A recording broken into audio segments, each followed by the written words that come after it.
Now we're going to go over lunging. Lunging is a little different from sending. It has somewhat of a different purpose. Some of the purposes overlap. For instance, you can, with lunging, you can exercise your horse. You can do behavioral modification and training with your horse.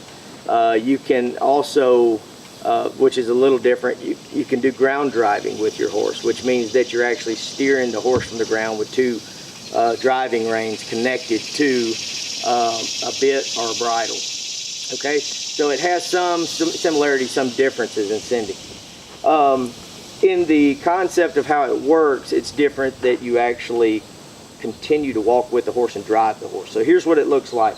Same three phases: point, swing, pop, but you're going to actually walk with her.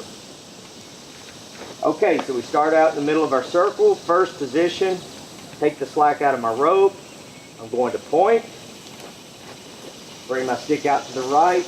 And now I'm actually going to walk this circle in the middle of my round pen as she walks the circle on the perimeter. Now you'll notice that I'm not continually pointing.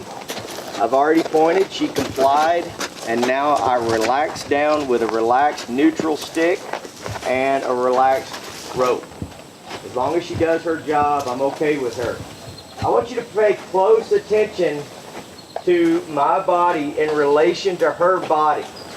If you notice, my belt buckle points to her shoulder. That's the point I'm driving her from. Remember that if I were riding this horse, that's where I would be applying pressure. So whether you're using physical pressure or driving pressure, we're still using the same part of the body.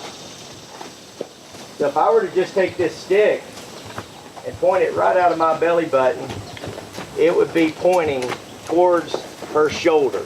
I don't want to get in front of her shoulder, and I'm going to show you a few places where people mess up.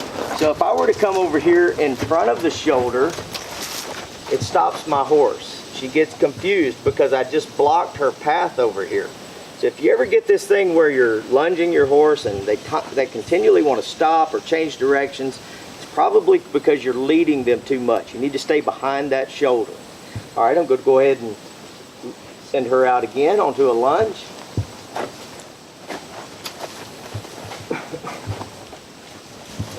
Now also pay attention to my feet. My feet are always stepping forward into this horse. And I usually take my right foot in front of my left foot on this small circle. It always drops in front of the left foot. That keeps me slightly tilted on my circle towards the horse so that I don't face the wrong direction, and also so that I stay behind the shoulder and I don't outrun my horse. Okay, now I'm going to go into my disengagement of the hindquarters. This is that turn on the forehand with driving pressure here that we've done in the driving pressure objective. We're going to utilize that as a portion of lunging. Here we go. I'm going to take my slack out. I'm going to bend and look. Bring my stick in there, and there is my disengagement. Okay? So that is lunging at the walk. Now there are things that we have to add to this. We have this simple change of direction using disengagement. So if I send her out in a lunge and then I want her to disengage the hindquarters and change directions, I'm going to have to do 2 turns on that horse. The first turn that I do is a turn on the forehand. You notice that she planted her front feet, her back feet went around to the rail, and she faced me. That's the first of 2 turns just to change directions with this style of changing directions. All right. The second turn she's going to have to make to do a full change of direction is a turn on the haunches, where she actually takes her front feet and moves them back over the rail. So every time I change directions with this style, I have to do 2 types of turns. First the turn on the forehand, then the turn on the haunches. Okay? Now here's the second turn coming up. Here comes the front feet over. There's the turn on the haunches, and now we've done a full change of direction. I'm going to do it again. Disengage the hindquarters. Now I'm going to yield the shoulder. That's two separate turns just to change direction. Now there's an easier way to do it. It's a lot faster. It's flashier, it's fun, the horse's energy gets up, and it's called a flying transition. So what that means is that we're transitioning the direction on the fly. It's very quick. The way that this one works is instead of doing a turn on the forehand, then a turn on the haunches, we're just simply going to do a turn on the haunches.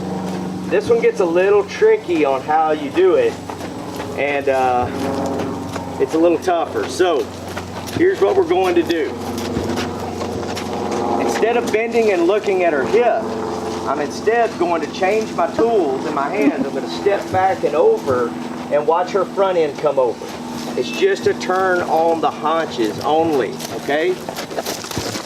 All right.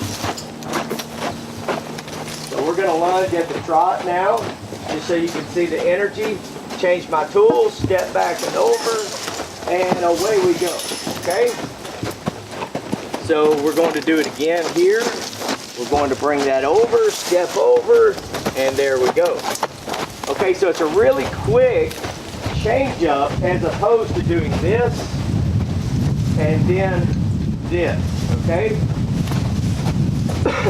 So that's the difference between the simple change of direction and the flying transition in the objective of sending and lunging.